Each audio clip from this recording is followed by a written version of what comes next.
ඇති වෙන්න නම් so අපිට ඒ ආයතනයෙන් හෝ පුද්ගලයාගෙන් යම්කිසි value එකක් අපේ පැත්තට එන්න ඕනේ. සහ ඒ value එක base කරගෙන අපි අපේ happiness එක අපිට එන්න ඕනේ. ඒතර ඒකෙන් තමයි අපි මේ කියන්නේ customer service excellence එක. මේ දෙකම comply කරොත් තමයි අපිට customer relationship management එක අපිට හදා ගන්න පුළුවන්. customer relationship එක අපිට build කරගන්න පුළුවන්. So we need to focus on that area. Give me 1 minute, guys. Senal hari kawuru hari innawada session එකේ? Senal, are you there? Yes, sir. I'm here. Senal, someone is in the lobby. I can't take him. I don't know whether he or she is a student. Rehan kawuru Sandira, I can't remember. Right? Just yeah. I can't accept it. Just check it. Right. So customer service excellence, also customer relationship management කියන එක ලොකුවට බලපානවා customer service excellence අපි practice කරනකොට. මොකද relationship එක matters a lot. Relationship matters a lot. එතන අපි කියන්නේ එතනින් තමයි පටන් ගන්න කියලා. But that is one of the major area where we need to look at. Right, and the other one we were talking about these words, customer perceived value. Value which is already pasted in the mindset of the consumer. Value which is already pasted in the mindset of the consumer we identified as the perceived value. මේ perceived value එක මේ perceived වෙලා තියෙන value එක මේ මනසේ හැදිලා තියෙන value එක තමයි අපි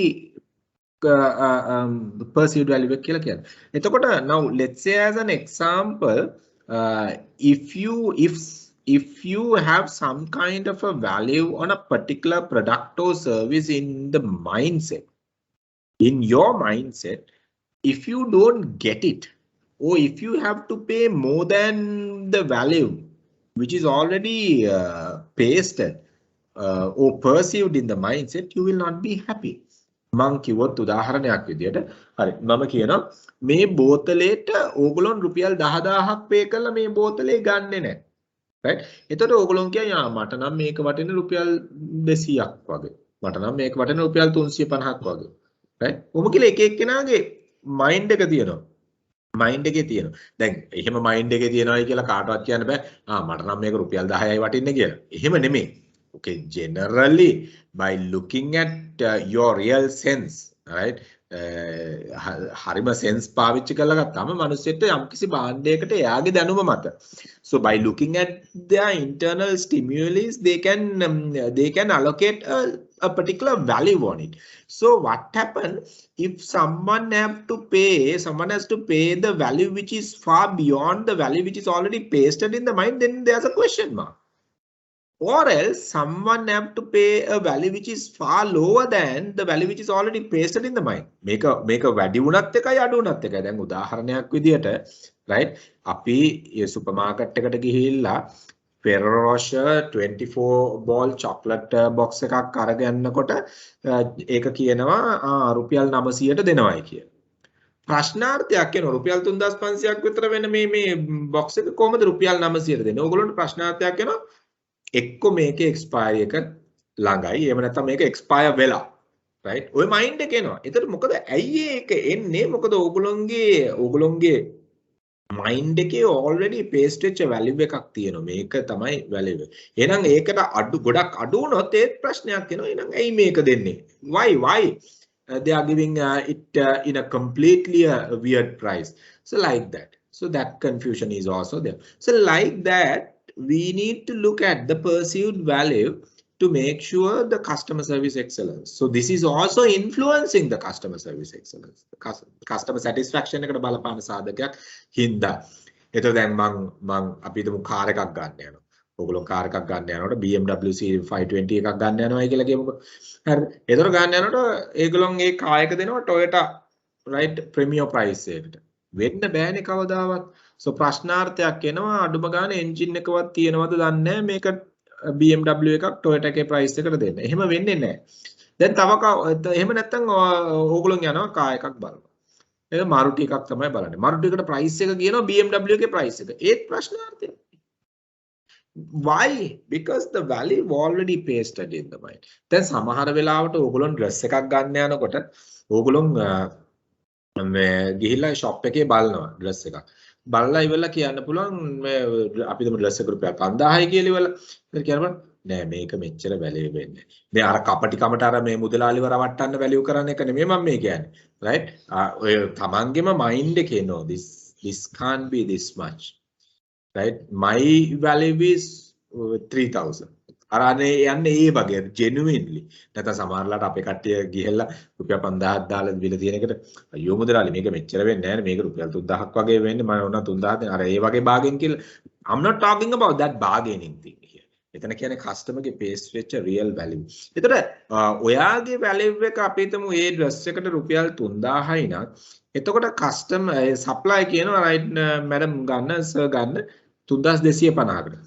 Paying additional 250 rupees would be okay with you, but paying 2000 in additional may not be okay with you. ඇයි ඒක වෙන්නේ? මොකද ඔයාගේ mind එකේ paste වෙලා තියෙන value එකත් එක්ක comply වුනේ නැත්තම් you will not be happy. එහෙනම් ඔයාට ඔයා 3000ක් value කරපු එක 3250කට ඕගොල්ලෝ ගත්තාම තරමකාවගේ 3250යි. right? මේ වුනේ I'm okay with the deal. I'm okay with the deal. දැන් ඕගොල්ලෝ හිතාගෙන යනවා let's say as example you want to buy a pair of shoes, a good pair of sports shoes, and you think it would be about 10000. හැබැයි ගන්න ගියාම ඕගොල්ලෝ දකිනවා මේ මේක රුපියල් 3000යි 4000යි මේ Nike pair of shoes ඒ ගන්න බෑ මං කියන්නේ right තියෙනවා Nike logo එකක් ගහලා 3000 4000. දැන් ඕගොල්ලෝගේ ඔළුවේ තියෙන්නේ මේ වගේ pair එකක් අඩුම ගාන රුපියල් 20000ක්වත් වෙයි. එහෙනම් කඩේට ගියාම තියෙන රුපියල් 4000යි 5000යි. එහෙනම් එකපාරටම එනවා මේක අනිවාර්යෙන් fake brand එක වෙන්නේ නැති. මේක original නෙමෙයි වෙන්නේ නැති කියන එක ඔලුවට එනවා. Why? Because the value which is already pasted for a original product is there in your mind. Right? Is there in your mind. සමහර වෙලාවට අපි හිතමු මේ value එක paste වෙලා නැහැයි කියලා කලින් ඒ value එක paste වෙන්න නම් කලින් experience එකක් ඒකත් එක්ක තියෙන්න ඕනේ.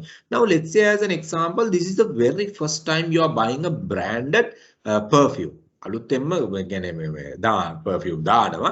නමුත් අර branded කියලා perfume එකක් දාන පළවෙනි පාර කියලා හිතමුකෝ දැන් යනවා perfumery එකට වගේ ගිහිල්ල ඉවරලා. දැන් මේ ඒතකොට idea එකක් නැහැ මේවයි. ගණන් කොහොමද කියලා idea එකක් නැහැ. ඒතකොට මොකද්ද කරන්නේ? ඔයා ඒ වෙලාවේ තමයි ඔයා ඉගෙන ගන්නෙ.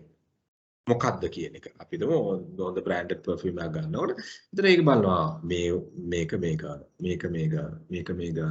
okay මේවා මේ range එකේ තමයි යන්නේ එහෙනම් now it comes into your mind with your internal stimuli okay right මම apply කරන එක මෙච්චරයි මේවා branded ඒවා මෙන්න මේ ගාන යන්නේ එහෙනම් කියන එක එතකොට එනවා mind. How do you get that also? Because of the comparison what you do among whatever the available option. If you feel okay out of brand 1, brand 2, if you are buying the brand 1 and if you are happy with that comparison, then of course you will buy. So see whatever the way it goes into the mind and evaluate based on the return you get. So අපි ගොඩාක් අපි 3000ක් value කරපු එකට 5000ක් දීලා අරගෙන ආවන අපරාධ මේකට 5000ක් ගෙව්වේ 3000 ගෙවලා ගන්න තිබ්බේ මට අරකයි මේකයි කියලා හැමතිස්සෙම හිතෙනවා right so අපි හිතමු 5000ක 2000ක් දීලා අරගෙන ආවා අපරාධ මේක මේ කැඩිච්ච හින්දා තමයි මේක මේ දුන්නේ මේක මේ quality එක අඩු හින්දා තමයි මේක රුපියල් 2000 දුන්නේ අපරාධ 5000 හොඳ එක ගන්න තිබ්බා so මේ දෙපැත්තටම මේක බලපාන So you being a customer, right? You being a salesperson or a marketer should guide the client to build the perceived value and should guide the client to, understand the real value of the product if they don't have. Then උදාහරණයක් කිව්වොත් දැන් මට ඊයේ call එකක් එනවා Colombo Mandana කියපු විදියට one of the Tamil gentlemen he said okay his daughter is the most toughest PHI in Colombo district කියලා. එයාගේ දුවලු Colombo district එකේ ඉන්න සැරම PHI කොහෙද Horton place එකේ family එකක්. So මේ gentleman මගෙන් අහනවා right එයාගේ ගෙදරට දැන් මම කරන සිස්ටම් එක ෆයර් සිස්ටම් එකක් දාගන්න ඕනේ කියලා. මං ඇහුවා ඉතින් ගේකට සාමාන්‍යයෙන් ගෙවල් වලටත් කරනවා. නමුත් මං ඇහුවා මොකද්ද විස්තරේ කියලා. ඒ විස්තරය අහනකොට එතනට ලොකුවට ෆයර් සිස්ටම් එකක් දාන්න ඕන තැනක් නෙමෙයි. Then I told this gentleman, hey, look here, right? If you want, I can. It's a good deal for me, right? But it's not needed. It's not needed. මොකද ඔයාගේ මේ condition එක නම් තියෙන්නේ. Then I was asking මට ඔයාට plan එක එවන්න පුළුවන්ද? building map එක එවන්න පුළුවන්ද? So that I can plan it accordingly.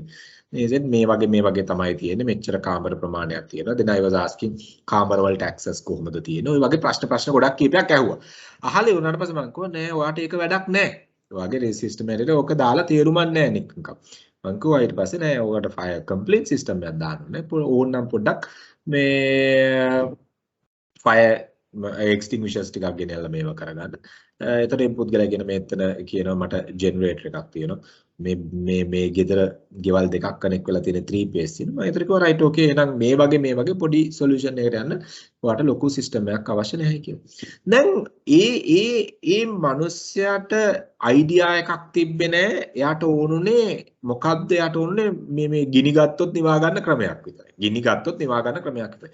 But you being a salesperson should build a perceived value in him.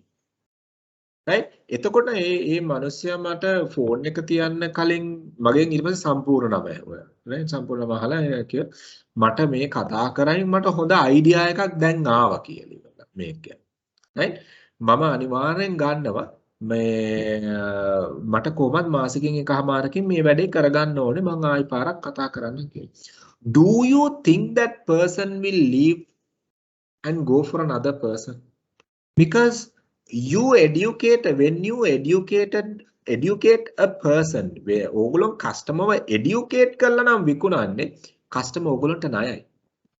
ඒ කියන්නේ ඒක customer ට feel වෙනවා. එතකොට ඒ customer ට ඒ satisfaction එක එනවා right මෙයා අනවශ්‍ය විදියට මේ item එකක් විකුණන්න යන්නේ නැහැ කියලා. මට easily ආට ලොකු solution එකක් දාලා ඉවල ලොකු invoice එකකුත් දාන්න තිබ්බා. This is the reality. එතකොට මම ඒක කරා නම් ඒ සමහරවිට එයාගෙන් එන අනිත් connections නැති වෙන්නේ තිබුණා. So මේ perceived value එක අපිට build කරන්න පුළුවන්. දැන් එයා දන්නවා. දැන් අපි හිතමු දැන් එයාට තව එක්කෙනෙක් එක්ක කතා කරනකොට එයාගේ ඔළුවට එනවා right මේ value එක already ගිහිලා මේක. දැන් වෙන කවුරු හරි ඇවිල්ලා cheat කරන්න හැදුවොත් එයා දන්නවා right අවශ්‍ය නැහැ මේ idea එක දැන් තියෙනවා. So you being a marketer, you being a salesperson can create this. ඉතින් මෙතන අපිට ලොකු challenge එකක් තියෙනවා customer service excellence practice කරනකොට මේ perceived value එක මේ මනසේ ඇඳිලා තියෙන value එක build කරන එකත්. එතකොට අපි හිතමු ඕගොල්ලන්ට price comparison එකක් කියන්න ඕනේ. ඇයි මගේ product එක ගාණ වැඩි? ඇයි මගේ product එක මෙච්චර expensive කියන එක. අන්න අපි මේ adjustment එක කරන්න ඕනේ මේ perceived value එකේ. එතකොට car එකක් ගන්න එනවා මිනිස්සෙක් එහෙම නැත්නම් phone එකක් ගන්න එනවා මිනිස්සෙක් Shenurik ඔහොමම ඉන්න මුකුත් කරන්න එපා. You have taken the control. I will take it back. Okay, done. Okay. So මොනහරි product එකක් ගන්න එනවා මිනිස්සෙක්. එතකොට එයාගේ ඔළුවේ තියෙන රුපියල් 20000යි phone එකට. නමුත් ඔයා දෙන ෆෝන් එක රුපියල් 30000ක්. එයා කියනවා ඇයි මේක මෙච්චර ගන්න? So you have to educate and justify the value here. ඒතර ඒ value එකත් එක්ක ඒ product එකට අදාළ perceived value එක build වෙනවා යාගේ. So it is the job of the salesperson. දැන් අපේ මිනිස්සු කරන්නේ ගොඩක් වෙලාවට මොකද්ද? දැන් price එකේ වැඩි එක justify කරන්න දන්නේ නැහැනේ. price එකේ වැඩි එක justify කරන්න දන්නේ. දැන් මගෙන් මොනවා හරි system solution එකක් ඉල්ලපු ගමන් මම අහන්නේ ඕගොල්ලෝගේ මොනවා හරි budget එකක් තියනවාද? මොකද industry එකේ යන lowest rate එක මගෙන් බලාපොරොත්තු වෙන්න එපා. මම openlyම කියනවා industry එකේ යන lowest rate එක මගෙන් බලාපොරොත්තු වෙන්න එපා. budget conscious නම් ඕගොල්ලෝ මම solution එක දෙන එක තේරුමක් නැහැ. එතකොට තමයි discussion එකට එනවා. එතකොට මට කියන්න පුළුවන් ඇයි මම ගාණ වැඩි? මොකද මගේ price එක justify කරන්න පුළුවන් වෙන්න ඕනේ we being marketers otherwise no point. ඒතර ඒ justify කරන්න පුළුවන් වුණාම අපිට පුළුවන් අපිට perceived value එක increase කරනවා. ඒතර customer මේක branded product එකක්. එහෙනම් branded product එකේ මේක තියෙනවා. මේකේ country of origin එක මේක. එහෙනම් මේකේ perceived value එක මේ perceived value එක වැඩි කරනවා නේ. මේ country of origin එක මේක. ඒකයි මේක වැඩි. අන්න perceived value එක automatically ටික you are building in the mindset of that person. So like that, you need to you being a person can create some kind of a perceived value in them. So ඒක අපිට meet කරන්න පුළුවන් නම් you being a marketer, you will be able to handle, you will be able to build the satisfaction. So අපි එතනින් යමු. මොකද customer service excellence එකේදී අපි කතා කරන තව එකක් තමයි customer loyalty කියන එක. එතකොට customer loyalty එකේදී අපිට වැදගත් මොකද්ද මේ customer loyalty කියන්නේ? Okay, let's talk about that also. Customer loyalty එක කියලා කියන්නේ මොකද්ද? කාටද කියන්න පුළුවන් මේකේ meaning එක? Customer loyalty කිව්වහම මොකද්ද කියන එක? Anyone? Customer loyalty එක. මොකද්ද මේ customer loyalty එක කියලා කියන්නේ? Anyone can give me an idea about what is customer loyalty? If customer wants the same requirement, he would go with the same business. If customer want the same requirement, he would go with the same supplier. Okay, very good. What else? Very good, Amar. ඒතර loyalty එකක් නැත්තම් ආයි පාරක් එයා ගාවට යන්නේ නැහැනේ. Right? Loyal. තාම මොනවාද? Anyone? Shaneru? So something like yes. Sorry. Yeah, Uday. Something like something like which you did with your that PSI customer. You wanted to build that loyalty, so you educated the person, and then you expected him to come back to you. So kind of a building of loyalty. Yeah, okay. Because I mean, customer loyalty you can't build anyway by cheating, right? You're gone. Loyalty එකක් හැදෙන්නේ cheat කරනවා. ඒතර customer loyalty එකක් හැදෙනවයි කියලා කියන්නේ relationship එක long term build වෙලා over and over again build වෙලා customer ට trust එක build කරලා customer ට support කරලා ඒ steps අපි ගොඩකට යන්න වෙනවා customer loyalty එක build කරන්න. It's not easy. You can't do you can't build a loyal customer overnight. ඒක කරන්න බෑ. ඇයි customer කෙනෙක් loyal වෙන්නේ? ඒ customer loyal වෙන්නේ ඒ customer යත් එක්ක happy වැඩ කරන්න. එයාගෙන් value එකක් තියෙනවා. සහ continuously customer ට ඒ benefit එක pass වෙනවා. ඒ අනුව තමයි customer loyal වෙන්නේ. Right? ඒතකොට දැන් අපි loyal customer කෙනෙක් මං කිව්වා overnight build කරගන්න බෑයි කියලා. It's a long term journey with the customer. It's a long term journey with the customer. දැන් සමහර වෙලාවට මගේ සමහර customers ලා ඉන්නවා මම කරන industry එකේ හැටියට සමහර customers ලා මට කතා කරලා කියනවා අපි හිතමු සමහර products supply කරන්නයි කියලා. මම කියනවා right මම මේ product එක කරන්නේ නැහැ කියලා ඉවලා. මේ product එක මගේ category එකේ නෙවෙයි. සමහර එතකොට ඒගොල්ලෝ කියන මට මේක ගොඩක් වෙලාවට වෙලා තියෙන එකක්. ඒතර කියන දෙයක් තමයි මචං කොහෙන් හරි source කරලා ඉවරලා ඔයාගේ through එවන්න කියන එක. කොහෙන් හරි source කරලා කොහෙන් හරි අරගෙන ඔයාගේ through එවන්න කියන එක. Why? Because this customer is so loyal to us, not because of anything, we have been loyal to them. එතකොට කස්ටමර්ව එකපාරක්වත් neglect කරන්නේ නැතුව කස්ටමර්ට අපි continuously treat කරනවා නම් කස්ටමර්ට continuously අපි relationship එක build කරනවා නම් කස්ටමර්ට feel වෙන්නේ නැත්තම් මම කස්ටමර් ගාවට යන්නේ business එකට විතරයි කියලා. So automatically slowly customers start building the relationship and building the loyalty. Right? මේ loyalty කියන එක build උනාට ඒක ඕන වෙලාවක කැඩෙන්න පුළුවන්. So this is something we need to maintain throughout. දැන් loyalty එක කැඩෙන්න පුළුවන් අපිට හිතන්න පුළුවන් ආරයි දැන් customer මං ගාව ඉන්නවා. Right? එතකොට අපිට හිතෙන්න පුළුවන් customer මොනවා කරත් මාව දාලා යන්නේ නැහැ. Right? customer අපිත් එක්ක ඉන්නවා. දැන් මොකද කරන්නේ? අපි price එක වැඩි කරලා මෙයාට හොඳ බිලක් දාමු. මොකද වෙන්නේ? I will tell you one of the experience, one of the incident. Right? Very recently, I was consulting for a company, right, where they were having issues with their existing customer base. එතකොට දැන් මටත් හරි ප්‍රශ්නාර්ථයක් ආවා. Product එක demanding product එකක්. මේ කාලේ product එක ඩිමාන්ඩින් ප්‍රොඩක්ට් එකක්. But when I was analyzing the entire system, then මටත් හරි හිතා ගන්න බැරි වුණා. ඇයි මෙච්චර ඩිමාන්ඩ් එකක් තියෙන කම්පිටිටර්ස්ලත් එක්කත් කම්පිටිටර්ස්ුත් ග්‍රෝ වෙනවා නම් ප්‍රොඩක්ට් එකත් මාකට් එකේ ඩිමාන්ඩ් එක වැඩි ප්‍රොඩක්ට් එකක් නම් I'm talking about IT related products, okay? So ඇයි මේ කම්පැනි එකේ sales stagnated එහෙම නැත්නම් පොඩි drop එකක් තියෙන්නේ? මට පොඩි ප්‍රශ්නාර්ථයක් ආවා. ඒතර මේගොල්ලෝ කරන්නේ IT equipments ගෙනල්ලා ලංකාවට distribute කරනවා සහ ලංකාවේ ඒගොල්ලෝගෙන් අරගෙන තව විකුණන කට්ටිය දෙනවා. මේක මම ස්ටඩි කරනකොට මට කනෙක්ට් කරන්න ඩොට්ස් ආවේ නැහැ. පස්සේ මම බැලුවා right මේගොල්ලෝගේ රීසෙලර් පොයින්ට්ස් වලත් එක්ක මේගොල්ලොන් තියෙන රිලේෂන්ෂිප් එක කොහොමද කියලා. ඉතින් මේගොල්ලෝගෙන් බඩු අරගෙන විකුණන කට්ටියත් එක්ක තියෙන පොයින්ට්ස් මොනවාද කියන එක මම බලනවා. එතකොට එතනදී මේ ඇනලිසිස් එකේදී දැක්ක දෙයක් තමයි මම දැක්ක දෙයක් සාමාන්‍යයෙන් මේගොල්ලෝගෙන් කාලයක් තිස්සේ බඩු අරගෙන හොඳට perform කරපු ඩීලර්ස්ලා ඒ කියන්නේ රීසෙලර්ස්ලා මේගොල්ලෝගෙන් පර්චේස් කරන එක නවත්තලා තියෙනවා. මේගොල්ලෝගෙන් පර්චේස් කරන එක නවත්තලා. මේ හොඳ කාලයක්. ඒ කියන්නේ ඒක අපි හිතමු XYZ කම්පැනි එක කියලා.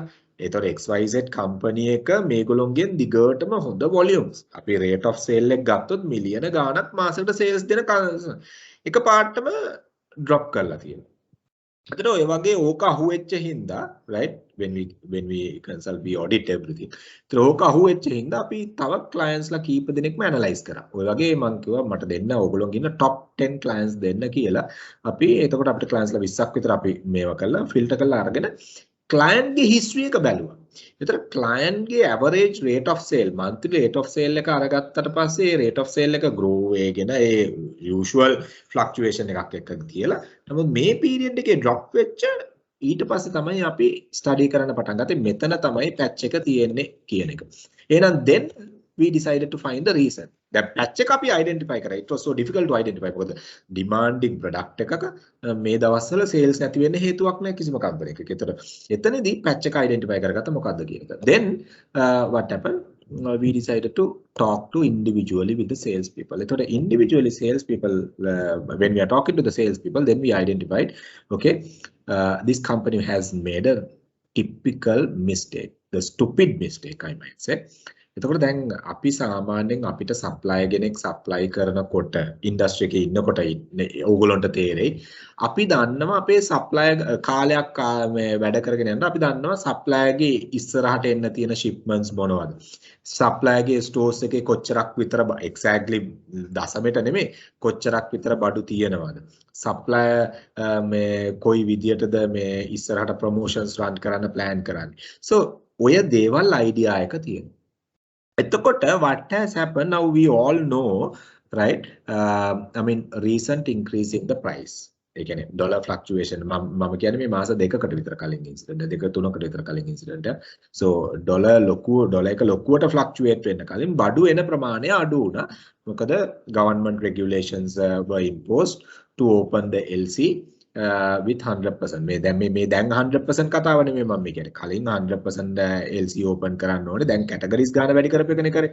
right ඔය වගේ rules ටිකක් තිබ්බා ඒතකොට 90 days credit ගන්න ඕනේ suppliers ලගෙන් ඔය ප්‍රශ්න උඩ ලංකාවට එන item ප්‍රමාණය අඩු වුණා so what have these people done for this situation now they have increased the price for existing dealers those who are having a loyalty with the organization. එතකොට මේ කට්ටිය මොකද කරලා තියෙන්නේ දැන් තියෙන items වලට stock items වලට ඒගොල්ලෝ මොකද්ද කරලා තියෙන්නේ price එක වැඩි කරලා බොරුවට කියලා තියෙනවා මේ නෑ දැන් බඩු නැහැ මේ එන්නේ කියන්නේ බඩු ටික තියාගෙන රහල් හැංගුවා වගේ තමයි බඩු ටික තියාගෙන සතියක් විතර drop කරලා ලබන සතියේ තමයි shipment එක එන්නේ ආවට පස්සේ තමයි දෙන්න පුළුවන් කියලා මේවා කරලි ඉවරලා මේ products ටික පොඩ්ඩක් හංගගෙන ඉඳලා prices වැඩි කළා කොහොම හරි now the reality has gone out මේගොල්ලෝ ගාව බඩු තියෙනවයි කියන එකත් දැනගෙන තියලා කොහොම හරි මේගොල්ලෝම රිජෙක්ට් කරන්න පටන් අරගෙන තියෙනවා මාකට් එකේ මේ රීසන් එක උඩ බඩු තියාගෙන දෙන්නේ 3 දෙනෙක් එක්ක සේල්ස් කරන කට්ටියත් එක්ක කතා කරනකොට තමයි අපි දැනගත්තේ. ඒ කියන්නේ ඒගොල්ලොන්ට ඩීලර්ස්ලා කියන්නේ ඕගොල්ලෝ ගාව බඩු තියලානේ අපිට දුන්නේ නැත්තේ. ප්‍රයිස් වැඩි කරන්න ඕනේද? නෑ, ගන්නෙ නෑ. And that particular dealer and those dealers are talking to each other. මේ අපි ගාමු ගෙවල් ගාව කඩ දෙකක් තුනක් තියෙනවායි කියලා. ඒගොල්ලෝ මිනිස්සු තරහ නෑනේ. තව මිනිස්සෙක් කඩයක් දැම්මයි කියලා ඒගොල්ලෝ කතා වෙනවනේ. එතකොට එක කඩයකට මොනවා හරි දෙයක් කරොත් එහෙම ඒක ආරංචි යනවා එයාගේ වටේ ඉන්න අනිත් කඩ ඒව මේවට. එතකොට මොකද්ද වෙලා තියෙන්නේ? ඔය ඩීලර්ස්ලා ටික කතා වෙලා තියෙනවා. මේ කම්පැනි එකේ මේ වගේ වැඩක් කරා කියලා. ඩීලර්ස්ලා ගොඩක් පිරිසක් මේ කම්පැනි එකේ ප්‍රොඩක්ට් එක රිජෙක්ට් කරා. මේ ලෝයල් ඩීලර්ස්ලා right මෙච්චර කල් බඩු අරගෙනත් ඒගොල්ලන්ට චීට් කරා කියන එක මත ඒගොල්ලෝ මේ කම්පැනි එකෙන් ප්‍රොඩක්ට්ස් ගන්න එක නතර කරලා තියෙනවා. So that was the reason for this huge decline in the sales. දැන් බලන්න ඒක වෙලා තියෙන්නේ loyalty එක තිබ්බ තැන overnight loyalty එක නැති කරගෙන තියෙනවා. overnight loyalty එක නැති කරගෙන තියෙනවා. ඒතර මොකද්ද condition එක? You can build the loyalty right over a period. නමුත් මේ loyalty එක build කරගත්ත එක අපිට එක රැයෙන් කඩන්න පුළුවන්. එක රැයෙන් කඩා ගන්න පුළුවන්. So we need to be careful. හිතන්න එපා client අපිත් එක්ක හොඳට කතා කරලා හොඳට අපිට sales දීලා දිගටම වැඩ කරා කියලා එකපාරක් client cheat කරොත් ඒක ඔයගොල්ලන්ට ලොකුවට බලපාන්න පුළුවන්. So another thing මට මතක නැහැ නිපොලක්ද මල්ටිලක්ද මේක කරේ කියලා ඔය brands දෙකෙන් එකක් right. So if you all can recall the memory to the flood season අර ගම් වතුර ආපු කාලේ අර ඔය කඩුවෙල පැත්ත ඒ වගේම ඔය southern area ඒ පැත්ත මම කියන අවුරුදු දෙක තුනකට කලින් ඉන්සිඩන්ට් එක දෙක තුනකටත් වඩා වැඩි මම හිතන අවුරුදු 4ක් 5කට කලින් වගේ ඉන්සිඩන්ට් එක. එතකොට එතනදී මොකක්ද වුනේ ගොඩක් කඩ එහෙම ඩැමේජ් වුණා. ගෙවල් ඩැමේජ් වුණා. ගොඩක් කඩ එහෙම ඩැමේජ් වුණා. ඉතින් මට මතක විදියට නිපොලක් එක්ක නිපොලක් එහෙම නැත්නම් මල්ටිලක්. ඔය කම්පැනිස් දෙකෙන් එක කම්පැනි එකක් මොකද්ද කරේ? ඒගොල්ලොන් සප්ලයි කරන hardware items damage ඒ කියන්නේ hardware damage වෙච්ච hardwares එහෙම නැත්නම් මේ issue එකට flood එකට අහු වෙච්ච hardwares මොනවද කියලා ඒගොල්ලොන් identify කළා. ඒගොල්ලෝ මොකද්ද කරේ? දැන් මිනිස්සු struggle කරා. මිනිස්සුගේ බඩු ටික damage වෙලා කඩම් වැටිලා ওই දේවල් වෙච්ච හින්දා මොකද්ද කරේ? මේ කම්පැනි එක ඒගොල්ලොන්ගේ debtor books වලින් ඒ damage එක evaluate කරලා ඒ debtor books වලින් ඒ ගෙවන්න තිබ්බ සල්ලි ප්‍රමාණය අයින් කරා ඒ කස්ටමර්ගේ. අද වෙලා තියෙන්නේ මොකද්ද දන්නවද? right මම මේ brands දෙක පැටලෙන මට ඒක හරියටම කියන්න බෑ. I will check and let you know to next time. අද වෙලා තියෙන්නේ ඒගොල්ලොන්ගේ competitor ඒ කඩකට ලං වෙන්නවත් විදියක් නැති වෙලා තියෙනවා. ඇයි මේ අර අමාරු වෙලාවේ support කරපු brand එකත් එක්ක මේ customers ලා මේ hardwares ටික මේ paint shops ටික පුදුම විදියකට loyalty එකක් build කරගෙන අද ප්‍රොමෝට් කරන්නේ ඒගොල්ලොන්ගේ brands ටික විතරයි. බලන්න මේ loyalty එක build කරගන්න අපිට commit කරන්න වෙන තැන් සමහර වෙලාවට. right commit කරන්න වෙන තැන් සමහර වෙලාවට. අතන මෙන්න මේක build කරන්න අමාරුයි but build කරත් ඒක කැඩිලා යන වෙලාව ටක් ගාලා වෙන්න පුළුවන්. So you need to be careful. Now you can see now this is kind of a general diagram. Okay what you can see customer loyalty එක අපිට build කරන්න අපි work out කරන්න ඕනේ areas මොනවද කියන එක right අපි ඇත්තටම හැමතිස්සෙම කස්ටමර්ට support කරන්න ඕනේ කස්ටමර්ත් එක්ක බැඳිලා ඉන්න ඕනේ කස්ටමර්ත් එක්ක කස්ටමර්ට අපිව feel වෙන්න ඕනේ මෙයා තමයි හොඳම සර්විස් ප්‍රොවයිඩර් කියන. ඔන්න ඔය වගේ ගොඩක් දේවල් පැති ටිකක් අපිට බලන්න තියෙනවා කස්ටමර් සර්විස් එක්සලන්ස් ඒ ප්‍රැක්ටිස් කරන ගමන් කස්ටමර් ලොයල්ටි එක වැඩි කරන එකට. ඒතර කස්ටමර් ලොයල්ටි එක වැඩි කරනකොට තවත් තියෙන අපේ බෙනිෆිට් එකක් තමයි අපි කස්ටමර් ලොයල්ටි එක අනුව අපිට පුළුවන් මේක මට මතක මේක අපි කරාද කියලා වෙනම chapter එක මේ මොඩල් එක අපි කරාද කලින් chapter එක ඔයගොල්ලෝ එක්ක. Can anyone tell me? මේ මොඩල් එක කරාද? යමයිද? Butterflies, barnacles මේක කරා නේද? Yes, sir. Correct. Yes, sir. මම ලොකු ටයිම් එකක් ගන්න නැතුව මේක කියන්නම්. right? customer loyalty එක වැඩි වෙන